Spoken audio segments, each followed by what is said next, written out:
Bonjour à tous, aujourd'hui nous allons parler d'un livre qui s'intitule « Le cabaret de la dernière chance ». Il s'agit d'un roman autobiographique de Jack London, publié en 1913.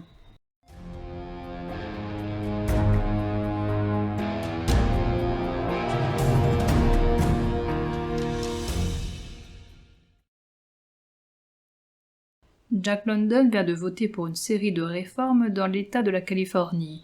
Quand il revient chez lui, il dit à sa femme Charmian qu'il a voté en faveur du droit de vote pour les femmes. Il a voté ainsi car il sait que les femmes voteront pour la prohibition. Il dit que les femmes feront fermer le cercueil de John Barleycorn qui est la personnification de l'alcool. Il reconnaît que même si l'alcool est son ami, il est aussi son ennemi. Il dit être né non alcoolique. Il a commencé à boire de l'alcool à l'âge de 5 ans. De 5 à 25 ans, il n'a pas aimé le goût de l'alcool, il buvait que pour en chercher les effets. Plusieurs éléments facilitent l'alcoolisme. Il y a la facilité avec laquelle on peut se procurer à boire, il y a le fait que les autres boivent, et il y a le fait que les bars sont des lieux où il peut échapper aux femmes. Charmian lui propose d'écrire un livre qui s'intitulera « Mémoire d'un buveur » afin d'indiquer aux femmes comment elles devront voter. Jack dit boire mais sans excès. Il distingue deux groupes. Le premier est constitué de ceux qui agissent bizarrement parce qu'ils sont saouls. L'autre groupe contient des individus dont les effets de l'alcool ne se voient pas sur le corps, mais qui acquièrent une vision du monde plus clairvoyante. Quand il a 5 ans, Jack doit emmener un seau de bière à son père qui travaille au champ. Le seau déborde. Jack pense que ses parents l'ont empêché de boire car l'alcool est bon. Il commence à boire dans le seau. Il devient saoul, mais son père ne semble pas s'en apercevoir. Après être tombé malade, Jack se tient un temps loin de l'alcool. À 7 ans, Jack est dans un ranch. Il assiste à un combat entre deux hommes qui sont trop ivres pour se battre. Jack et ses compagnons continuent la fête dans un ranch italien. Les gens boivent. Jack ne veut pas boire, mais un Italien lui tend un verre. Jack se souvient des conséquences dites par sa mère si l'on offense un Italien. Il boit son verre de vin. Dès qu'il a fini son verre de vin, l'Italien lui en resserre toujours un nouveau. Cette grande capacité à boire attire la curiosité des invités. Jack perd connaissance et ne se réveille que durant la nuit. Il est victime d'hallucinations. Sa mère lui fait la leçon, mais les autres invités le félicitent. Quand il a 10 ans, sa famille quitte la campagne pour la ville. Il devient crieur de journaux. À la bibliothèque, il découvre les livres. On lui donne 4 livres. Il y a une biographie de Garfield, un livre sur des voyages en Afrique de Paul du Chelu, un roman de Ouida et les contes de l'Alhambra de Washington Irving. Il lit beaucoup à la bibliothèque. Cependant, son emploi de crieur de journaux va lui prendre son temps. Il se met à fréquenter les cabarets. Ces endroits sont un contraste avec sa vie monotone et ce sont des lieux de fascination. Il a très peu touché à l'alcool entre 10 et 15 ans et s'est contenté d'être avec les buveurs. À cause des différents métiers, il est amené à boire. Par exemple, on lui offre un verre quand il apporte le journal. Il aurait dû boire de la bière lors de son embauche au bowling. Quand il a 14 ans, il veut devenir marin. Scotty demande à Jack de l'aide pour se rendre sur le bateau d'un harponneur qui va bientôt embarquer. Car l'harponneur et Scotty boivent, Jack se met à boire avec eux. À mesure que Jack boit, sa parole se libère et il dit ce qu'il pense et ce qui est vrai. Jack parvient à rester debout malgré tout l'alcool ingéré, alors que les 2 autres hommes sont KO. Cependant, Jack en tombe malade durant plusieurs jours. Il se promet de ne plus toucher à l'alcool. Il évite le harponneur et son bateau. À 15 ans, Jack fait de longues journées à la fabrique de conserves qui sont très mal payées. Pour échapper à cela, il pense à devenir marin ou voleur d'huîtres, métier qui peut le conduire en prison. Il demande de l'argent à mamie Jenny, qui est son allaiteuse. Cet argent servira à acheter à Frank le Français son bateau nommé le Razzie d'Azle. Pour sceller leur marché, Frank, ses compagnons et Jack boivent un verre de vin, puis plusieurs. Les autres sont ivres avant Jack. Celle que l'on surnomme la reine des pilleurs d'huîtres veut se rendre dans le bateau de Jack. Ceci attise la jalousie de Frank qui est amoureux de cette femme. Jack a rendez-vous le lendemain avec Frank le Français au bar de la dernière chance. Jack lui donne l'argent et Frank le contrat de vente. Pour fêter cela, il y a une tournée générale. Jack ne se rend pas compte que Frank est jaloux et que Frank est devenu la risée des quais. C'est Whisky Bob qui le met au courant de la situation. Jack est fier d'avoir rendu Frank jaloux. Jack accepte de boire si cela est le tribut à la camaraderie entre marins. Avec les pilleurs d'huîtres, Jack développe son aptitude à boire. Nelson est un pilleur d'huîtres qui possède le bateau nommé le Reindeer. C'est un héros aux yeux de Jack. Un jour, Jack suit Nelson dans un bar. Jack part avant d'avoir trop bu. Rapidement, il se sent coupable car Nelson a payé les boissons et qu'il n'a rien payé à Nelson. Jack a grandi dans la pauvreté, ce qui l'a poussé à devenir économe. Dépenser beaucoup d'argent dans de l'alcool lui semble difficilement concevable. Jack décide tout de même de retourner au bar de la dernière chance et de retrouver Nelson. Il dépense de l'argent pour une boisson qui ne lui plaît même pas. Il fait le calcul qu'une bière lui coûte 1 heure de travail à son usine. Jack découvre le livre de dettes. Il pense qu'avoir son nom dedans correspond à être viril. Peu après, il retourne au bar avec plusieurs personnes. Ces dernières deviennent ses amies. Il contracte sa première dette. Jack et ses nouveaux amis se rendent ensuite à la maison de Saint-Louis. Jack paie d'autres tournées, même si Mamie Jenny ne reverra pas autant d'argent qu'elle le devrait. Grâce à l'alcool, Jack parvient à se faire une bonne réputation. Il fait des prouesses en mer. Il est un excellent ramasseur d'huîtres et vendeur. On lui donne le titre de prince des pilleurs d'huîtres. Il fait la rencontre avec le vieux griffeur, qui est le père de Nelson. Une nouvelle amitié naît grâce à l'alcool. Jack n'aime toujours pas l'alcool et son corps n'en réclame pas. Il ne boit pas quand il est seul en mer, et il ne boit que lorsqu'il rejoint les autres sur terre. Il préfère s'acheter des friandises et des livres. Il considère l'argent pour la boisson comme de l'argent caché. Whisky Bob et Nicky le Grec volent un canot de pêche. Le propriétaire du canot offre une récompense de 50 $ à qui lui ramènera son canot. Spink a retrouvé le canot maintenu sous l'eau. Il demande de l'aide à Jack pour remonter le bateau, mais celui-ci refuse de l'aider. Spink s'associe finalement avec Nelson et amène le bateau sur la rive. L'argent de la récompense sert à payer de l'alcool. Tout est prétexte à boire, même les défaites. Whisky Bob et Nicky le Grec tentent de se défendre, mais ils sont mis KO. Cette bagarre entraîne d'autres bagarres. Soup Kennedy se bat avec Nelson à cause d'une chemise oubliée. Frank le Français vient aider Nelson. Un matin, le canot de pêche est retrouvé écrasé sous la goélette de Frank et le bateau de Frank appelé le Reindeer. Ce dernier a sa coque de percée. Puisque le bateau de Nelson n'est plus utilisable et que la grande voile du bateau de Jack est brûlée, Nelson propose à Jack de faire équipe. Il accepte. Jack passe de bons moments avec Nelson qui est plus aventureux que les autres. Ils deviennent amis grâce à l'alcool. Jack veut s'acheter des vêtements avant de se rendre au bar. Finalement, il atterrit dans un bar, dépense tout son argent et repart sur son bateau sans ses nouveaux vêtements. Il préfère ce mode de vie parmi les ivrognes plutôt que de travailler de longues heures à une machine où il ne gagne pas grand-chose. Jack a élargi son horizon et voudrait encore l'élargir. Nelson veut revenir à Auckland. Les deux hommes se séparent.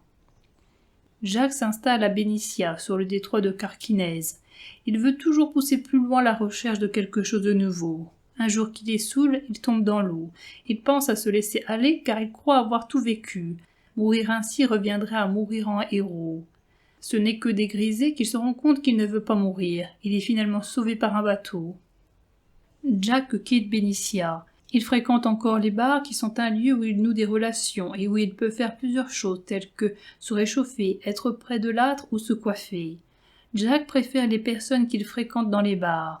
Il trouve que ce sont de bons garçons qui ont le cœur sur la main. Il reproche aux autres d'avoir l'esprit étroit, d'être bornés, soumis et de ne pas avoir d'esprit de camaraderie.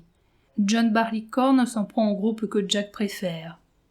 Jack fréquente les alkistifs qui sont ceux qui boivent de l'alcool pur de pharmaciens.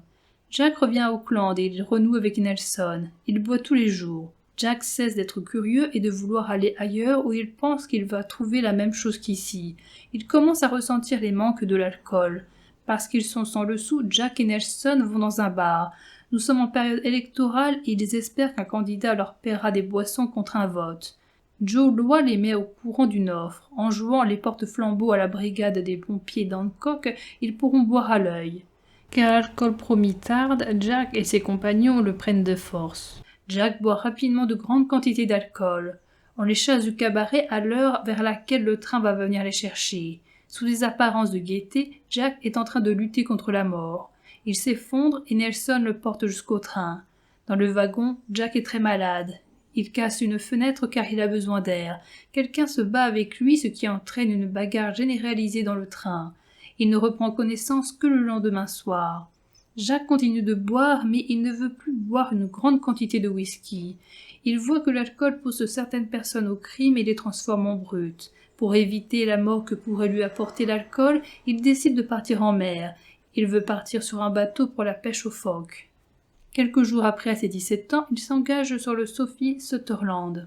Durant le trajet, il n'y a rien à boire sur le bateau. Il faudra 51 jours avant d'arriver aux îles Bonin au Japon. Jacques devient ami avec Victor et Axel. Les 3 amis avaient prévu de pêcher, mais ils passent à côté d'un bar. Un nouvel alcool les cloue sur place. L'arrivée d'autres connaissances les pousse à boire. Victor a un moment de délire. Jacques et Axel le ramènent au bateau et le laissent dormir. Ils reviennent en ville. Plus tard, Victor revient toujours fou furieux. Le gouverneur veut que les hommes rentrent sur leur bateau au coucher du soleil. Les hommes font tout l'inverse et c'est la débauche générale. Jacques et ses amis passent 10 jours d'excès. Jacques a l'impression de faire comme tous les hommes font partout ailleurs. En faisant de même, Jacques suit leurs traces. Le bateau part au nord pour chasser les phoques durant une centaine de jours. Jacques et ses compagnons ne boivent pas durant ce temps-là. Sur le chemin du retour, le bateau revient au Japon. Jacques et ses amis recommencent à boire. Ils ne voient du Japon que ses bars. Ils restent sur place 2 semaines. Un soir, Jacques rejoint la goélette à la nage alors que la police cherche son corps le croyant mort. Il n'apprécie toujours pas le goût de l'alcool. Jacques et ses amis rejoignent San Francisco. Ils ont passé 37 jours sans boire de l'alcool. Ils vont recevoir une somme d'argent et ils font des projets. Victor veut se trouver une place dans une pension de famille et suivre des cours de danse. Axel et John le Rouge veulent retourner dans leur famille. John le Long veut louer un logement et prendre des cours pour devenir capitaine. Tous ne veulent plus boire. Quand ils arrivent à destination, les hommes reçoivent leur paie. Pour se dire au revoir, ils vont dans un bar. Ils boivent rapidement et perdent tout leur argent. Aucun ne concrétise son projet. Jack rentre à Auckland. Plusieurs de ses amis sont morts, dont Nelson. Frank le Français se cache car il a commis un crime. Jack ne supporte plus le port d'Auckland. Sa mère veut qu'il ait un travail régulier. Il travaille dans une fabrique de jute 10 heures par jour pour 10 cents par heure. Jack ne se reconnaissait pas dans les jeunes de l'YMCA. Il rencontre Louis Shattuck qui apprécie la compagnie des filles. Jack ne les avait pas encore connues. Il est difficile de rencontrer des filles car les 2 jeunes hommes habitent encore chez leurs parents et car ils sont pauvres. Louis pousse Jack à se chercher une copine. Il lui donne des conseils. John rencontre Heidi lors d'une réunion à l'armée du salut. Il la rencontre plusieurs fois. Ils restent innocents et ne se font que quelques bisous. Jack et Louis ne boivent pas. Un jour de froid, ils trouvent un abri dans un bar. Ils prennent l'habitude de se réfugier dans des bars et Jack recommence à boire. Il arrive même aux 2 amis de manquer des rendez-vous avec des jeunes filles pour de l'alcool. Jack quitte son travail car il n'a pas l'augmentation de salaire promise. Il aimerait devenir électricien. Il croit au mythe du self-made man. Il se rend à une centrale électrique afin de devenir apprenti. Il est embauché de suite mais il doit commencer tout en bas de l'échelle. Il est payé $30 le mois et fait des journées de 10 heures. Il ne sait pas qu'il est payé $10 de moins que ses camarades et qu'il travaille pour 2. Il s'abîme la santé et est toujours exténué. Un chauffeur finit par lui dire la vérité. Peu de temps après, Jack quitte son travail. Il devient nomade, il renoue avec l'alcool, il trouve des endroits où boire malgré la prohibition. L'alcool lui permet d'avoir la compagnie d'hommes vivants et sains. Il ouvre les yeux sur le travail manuel, il n'est pas digne et il ne rapporte rien.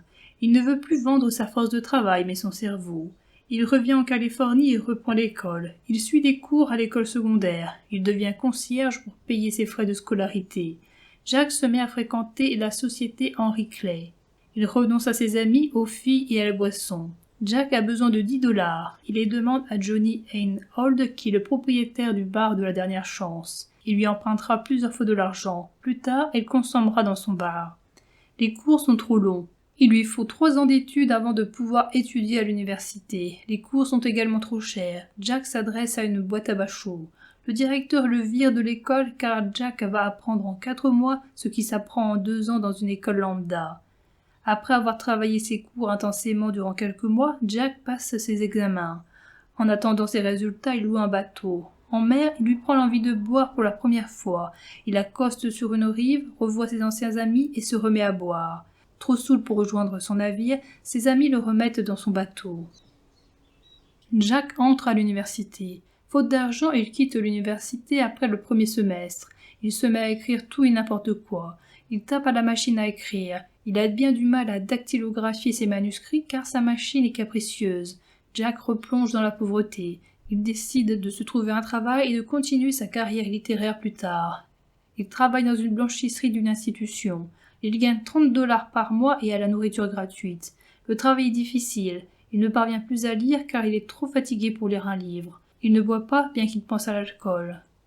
En 1897, il y a une ruée vers l'or. Jack se rend au Klondike. Il a 21 ans. Il doit porter des charges lourdes et parcourir de grandes distances. Ses camarades boivent, il attrape le scorbut. Un an plus tard, Jack retourne en Californie. Son père est mort. Jack doit prendre en charge sa famille. Il ne peut être que manœuvre. Malheureusement pour lui, une crise industrielle est en train de sévir. Il ne parvient à avoir de vrai travail que sur de très courts laps de temps. Jack se remet à l'écriture. Alors qu'il a repris sa carrière d'écrivain, on lui propose un emploi à la poste pour lequel il avait précédemment réussi le concours d'entrée. Car le directeur veut une réponse de suite, Jack refuse l'emploi à la poste. Jack passe tout son temps à l'écriture. Il connaît des périodes de pauvreté. Personne dans son entourage ne peut le conseiller. Il travaille beaucoup et dort peu. Le succès commence à venir, ce qui l'extrait de la pauvreté. Jack connaît des périodes de succès littéraire. Il devient de plus en plus à l'aise financièrement. Il fait du sport et se met à écrire 1000 mots par jour. Il est invité et en retour, il invite des personnes chez lui. Il boit avec ses hôtes, mais plus avec John Barleycorn. Il connaît toutefois certains dérapages, comme lors d'une réunion où des personnes ont voulu le tourner en ridicule en le faisant boire plus que de raison. Jack devient de plus en plus connu, a de plus en plus d'argent, mais il devient pessimiste. Il a certaines idées suicidaires. Il n'apprécie plus rien de ce qui l'entoure, mais il ne renoue pas avec l'alcool. Ce qui l'aide est cette volonté d'aider le peuple et de mener une lutte socialiste. Jack devient mélancolique quand il est avec autrui. Il apprécie beaucoup moins les propos tenus en société au fur et à mesure qu'il vieillit et qu'il acquiert des connaissances. Il se remet à boire pour supporter la compagnie mondaine. Il se met à ressentir le besoin de boire de l'alcool. Alors qu'il est en croisière avec un ami, il fait la connaissance des toddies. Ces alcools ont la capacité de rendre gai sans être saoul.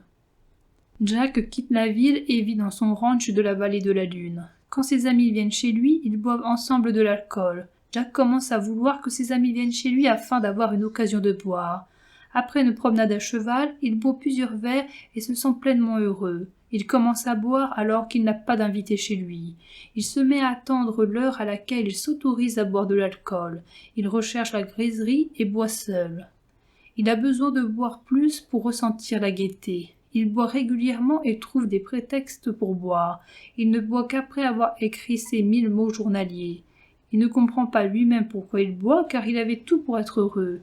L'alcool devient de plus en plus indispensable dans sa vie. Il en a besoin pour aller dans le monde. Après s'être fait opérer suite à un accident, il a une mine jaune. Le docteur pense que c'est dû au tabagisme. Il lui dit se sentir mieux depuis qu'il a arrêté de fumer. Ce docteur meurt 1 mois plus tard, ce qui fournit un argument à John Barleycorn. Jack commence à boire en ne regardant plus l'heure. Jack décide de partir en croisière durant plusieurs mois en ne buvant qu'aux escales. Il parvient dans les régions où les gens boivent plus que dans les zones tempérées. Finalement, Jack apporte de l'alcool sur le navire. Il ne parvient pas à être ivre selon l'image que les autres ont d'un être saoul. Le fait de descendre à l'escale pour se réapprovisionner en alcool devient un besoin. Il reste 2 ans sous les tropiques. Sur son bateau, il s'occupe de gouverner le bateau. Il s'occupe des personnes malades et il continue d'écrire ses 1000 mots par jour. Le fait qu'il fasse le travail de plusieurs hommes lui fournit une excuse pour boire. Les relations avec les locaux des pays où il se rend sont également une excuse pour boire. L'alcool semble redonner des forces aux marins. Le prix à payer arrive bien après. En Australie, il passe un certain temps hospitalisé car il a attrapé la mystérieuse maladie du soleil. La malaria le rend également malade. Il se rend ensuite en Tasmanie avec sa femme et son mousse. Sur le bateau qui quitte l'Australie, Jack ne boit pas. Cependant, une fois arrivé à l'équateur, il se remet à boire. Après être revenu chez lui, il continue de boire. Il poursuit sa consommation d'alcool dans son ranch. Il a besoin de plus en plus d'alcool et de plus en plus fort. Il devient insomniaque et a besoin de l'alcool pour s'endormir. Le lendemain matin, il a besoin d'un tonique pour se remettre sur pied. S'il ne boit pas, il ne parvient plus à écrire. À cause de l'alcool, Jack a une nouvelle crise de pessimisme. De même qu'il est difficile de faire comprendre un pays à une personne qui n'y est jamais allée, il est difficile de faire comprendre l'alcoolisme à une personne qui ne l'est pas. L'alcool permet de voir la vérité et c'est ce qui est effrayant. Les personnes qui ne boivent pas sont victimes de duperie, mais elles tendent vers la vie. Elles sont telles un cheval de labour qui finira sans doute sa vie dans une usine à colle, mais qui ne s'en rend pas compte et qui continue son travail. Jack remarque qu'il a tout pour être heureux dans la vie, mais qu'il est malheureux à cause de l'alcool. Quand il fait une balade à cheval, il pense aux hommes qui ont travaillé sur ces terres et qui sont déjà morts et à sa mort qui va les suivre. Il se rend compte que son corps a déjà subi des détériorations et qu'il n'est plus le même que celui de sa jeunesse. Jack croise un vieux travailleur du ranch qui est abîmé par le travail. Cet homme est sans doute moins malheureux que lui car il ne voit pas la vie selon la raison pure. John Barleycorn lui parle de la mortalité de cet homme. Jack envie cet homme. John Barleycorn tente de le dissuader de lui ressembler. S'ensuit un dialogue entre la raison pure et Jack. La raison pure trouve des arguments pour le pousser à boire, alors que Jack tente de résister. Jack s'intéresse au passé relié à sa terre et à ses anciens propriétaires. Jack verra son nom inscrit sur les registres, puis il disparaîtra comme ces personnes. Pour la raison pure, tous les efforts de ces personnes ont été vains, puisqu'ils ont fini par mourir. John Barleycorn le pousse à boire et Jack remplit son verre. Au dîner, Jack rejoint les invités. Il ne paraît pas ivre et discute avec eux. Le précédent dialogue n'est qu'un exemple de discussion entre Jack et John Barleycorn. Jack pense que s'il est encore en vie, c'est grâce à son physique et à la résistance de son organisme. Il aimerait que l'on prenne des mesures contre John Barleycorn, ne serait-ce qu'en ne mettant pas des débits de boissons à chaque coin de rue. C'est pour enrayer l'alcoolisme qu'il a voté pour le droit de vote des femmes qui y mettront fin. L'absence d'alcool sera plus difficile pour les alcooliques. Jack dit que si personne ne boit, il n'aura pas de mal à ne plus boire. Jack a fait un tour en voilier au Cap Horn sans boire. Personne ne buvait à bord. Il pense que l'ivrognerie est due à une habitude mentale contrairement à d'autres drogues. Personne n'est né ivre et selon lui, l'alcoolisme a une origine sociale. Il prend la décision de continuer de boire. Il n'invoquera plus la raison pure. Le cabaret de la dernière chance est une autobiographie de Jack London dans laquelle il parle de sa lutte et de son histoire avec l'alcoolisme. Le livre a été publié en 1913. Jack London est mort en 1916 à l'âge de 40 ans. Le cabaret de la dernière chance est le nom d'un débit d'alcool à Auckland et c'est le lieu où Jack et les pilleurs d'huîtres se retrouvent pour boire. L'alcool est personnifié par John Barleycorn qui apparaît maintes fois dans le roman. Il est présenté comme une personne très dangereuse qui cherche à détruire ses adeptes. John Barleycorn signifie Jean Grain d'orge, ce qui fait référence à l'orge qui sert à fabriquer de la bière. Le roman fait état de plusieurs problèmes. Il y a la facilité avec laquelle n'importe qui peut boire de l'alcool. Il y a une société où tout le monde boit, chez les riches comme chez les pauvres, l'alcool est présent. Change seulement la qualité de l'alcool, le nom ou la manière de boire. Il y a le besoin de boire pour avoir des amis et faire des affaires. Il y a la facilité avec laquelle Jack London peut boire une grande quantité d'alcool. L'alcool ne rend pas Jack London saoul comme la plupart des gens l'entendent. L'alcool lui fait rencontrer la raison pure. Même sa propre femme ne le définit pas comme un alcoolique. Il y a le changement d'humeur de Jack London qui devient de plus en plus pessimiste et s'enfonce dans la tristesse. On ne sait pas si le changement d'humeur est dû à l'alcool ou si c'est ce changement d'humeur qui le conduit à boire. Jack London doit faire face à un ennemi tenace. John Barleycorn revient même après des périodes d'abstinence. Il peut le mener à la mort. Il s'attache même aux personnes qui n'aiment pas le goût de l'alcool. Il se sert de tout comme prétexte. Il a un dialogue persuasif. Il est capable de réduire à néant tant de bonne volonté. John Barleycorn s'en prend aux personnes que Jack juge les plus intéressantes. Il est partout aux États-Unis, mais aussi dans les autres pays. Jack London connaît 3 périodes avec l'alcool. Une première longue période durant laquelle il dit ne pas aimer l'alcool, mais où il boit car il a besoin d'amis ou car il en a besoin pour son travail. Il y a une seconde période durant laquelle il peut aisément se passer d'alcool. Ce sont souvent des périodes durant lesquelles il travaille ou étudie beaucoup. Il suffit que les personnes autour de lui ne boivent pas pour qu'il ne prenne pas d'alcool. Il y a une troisième période durant laquelle il dit ne toujours pas aimer d'alcool, mais où il se met à le chercher. Il commence à boire seul et à ne plus respecter ces heures durant lesquelles il s'était autorisé à boire. On pourrait pourtant croire que Jack London est un homme capable de résister à l'alcool. Il se dépeint comme un homme fort. En effet, il parvient plusieurs fois à se séparer du jour au lendemain de la boisson. Il parvient toujours à écrire ses 1000 mots par jour. C'est un homme qui est en quête de nouvelles aventures. Son train de vie n'a rien de monotone. Dès qu'un endroit ne lui plaît plus, il s'en va. Il a été capable de reprendre des études et de faire des métiers difficiles. Malgré toute cette détermination, Jack ne parvient pas à battre John Barleycorn. Jack a conscience du danger de l'alcool. Quelquefois il succombe à l'alcool, mais d'autres fois il semble se réveiller, par exemple en votant pour le droit de vote des femmes qui mettront fin à l'alcoolisme. La période de prohibition s'est étendue de 1920 à 1933 aux États-Unis. Durant ces années, la fabrication, le transport, la vente, l'importation et l'exportation de boissons alcoolisées ont été interdites. La prohibition s'est soldée par un échec.